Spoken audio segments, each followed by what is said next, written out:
The war in Ukraine has not even completed a fortnight, but a diplomatic fallout is already in the making. China's Foreign Minister Wang Yi has called his country's relationship with Russia ironclad, offering strong support to Russia. At an annual press conference, the Chinese Foreign Minister lauded Russia. Wang Yi called Russia the most important strategic partner. He also condemned the West's naked double standards, as he put it, on China's territorial claims towards Taiwan. Listen in. The friendship between Chinese and Russian people is rock solid. There is a bright prospect for cooperation between the two sides. No matter how precarious and challenging the international situation may be, China and Russia will maintain strategic focus and steadily advance our comprehensive strategic partnership of coordination for a new era. While China has supported Russia's opposition of NATO expansion, Russia has endorsed China's view of Taiwan as an inalienable part of China. Russia and China have mutually supported each other's core interests. Only recently in February, the leaders of the two nations had met in Beijing, just before Russia began its invasion of Ukraine. Needless to say, the ongoing war is bound to have a major fallout on the Indo-Pacific and Europe too. Putin's military might is bound to impact China's President Xi Jinping. Russian actions have already signaled China's need for more muscular policies in the case of Taiwan. More importantly, Putin's resolve has challenged the limits of NATO. His attack on Ukraine and NATO's response has left Indo-Pacific nations with the big question: how far is the West willing to get involved in an Indo-Pacific conflict? Especially considering most Western nations have a low stake in the Indo-Pacific, not to forget the crisis in Afghanistan, which has been placed on the back burner by the West, including the Quad and the European Union. The dynamics within Europe are also changing overnight. Germany has spectacularly changed course. The country has dramatically increased its military spending. An initial injection of $253 billion will now be followed by an annual 2% of GDP dedicated in each budget. Moreover, the German Chancellor Olaf Scholz announced that his country will join the rest of Europe in providing weapons to Ukraine. The move defies Germany's standing policy prohibiting the sale of arms to war zones. Suddenly, Russia's invasion has forced a more unified response out of EU nations. NATO has rushed eastward. Baltic states of Latvia, Lithuania and Estonia hastily agreed to become a forward post for NATO troops. Even a neutral nation like Switzerland has joined the EU's economic sanctions targeting Russia. A non-NATO member, Sweden, has been granted special access to NATO intelligence.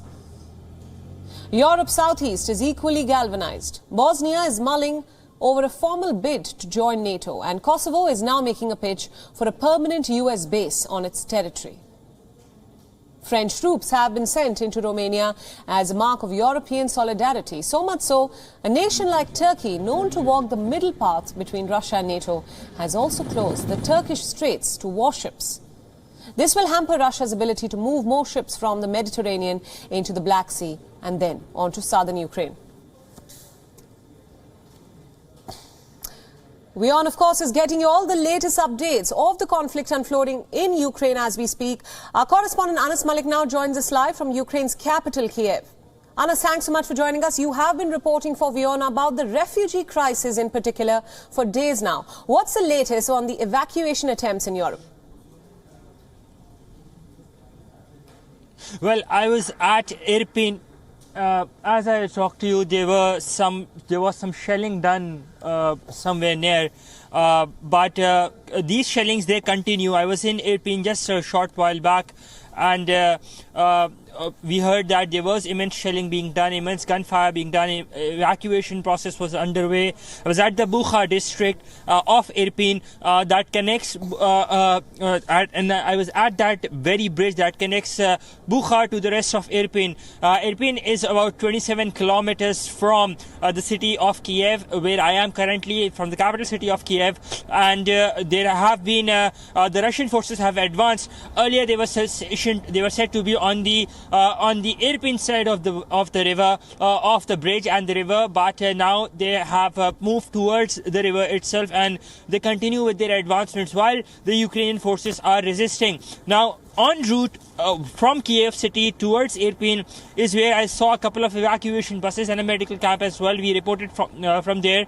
and people in thousands and thousands, mostly women, children, and the elderly, they're being evacuated to safety. About 1.7 million people have moved in the past 11 days or so since the invasion began, and the number continues to increase.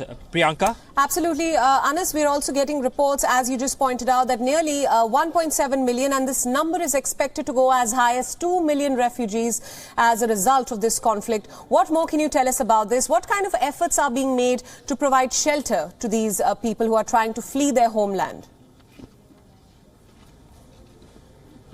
Well, at this point of time, it won't be wrong to say that in the absence of a formal government, when I say in the absence of a formal government, it's not that the government is missing, but it's just that the government's priorities, while it is there to safeguard its citizens as well, it is there to safeguard its land as well, and looks like the whole focus is to safeguard the land. The reason we're seeing this migrant crisis growing big, but one thing that is to be noted is the fact that the people of Ukraine have been responding in a much more tremendous manner to this refugee situation. They've been opening their houses, they've been opening their schools, their restaurants. Operas have been turned into refugee shelters. Libraries have been turned into refugee shelters. So that explains how the people of Ukraine have been responding to this untoward situation that has just arisen to them about 15 days or so earlier.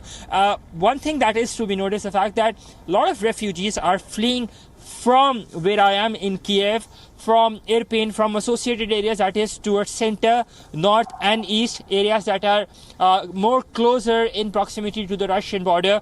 Either they're going towards the west. Their first destination is Lviv in the west, and then onwards they decide to go, whether they have to go to the European countries. If they intend on going to the European countries, then they go there. Otherwise, they tend to stay back in Lviv. Priyanka? Absolutely. Anas, you of course have an on-ground perspective of this conflict. You were earlier in Lviv, where you brought us reports from bunkers. You told us about people queuing up outside railway stations to flee the country. And now you're in the heart of the conflict, Kiev. There are reports coming in that Russian troops are trying to close in on the capital. The third round of talks between Russia and Ukraine has failed to achieve a breakthrough. Tell us what's happening in Kiev, in the capital. What are the people of Kiev feeling at this point? Is there a palpable fear around you? Well, there is a scare that is there that can be felt in the city. There are lesser vehicles on the road, more and more militarized vehicles. When I say militarized vehicles, would be these vans that are there. They're full of army personnel. There are ambulances like these. That's one right behind me. You'd be able to see very shortly, like the ambulances like these, which are being used to transport injured or the elderly. These ambulances like these are also being used for evacuation purposes as well. Then you would see immense military reinforcement deployment, such as tanks, trucks, armored personnel vehicle carriers, armored personnel carriers, the APCs.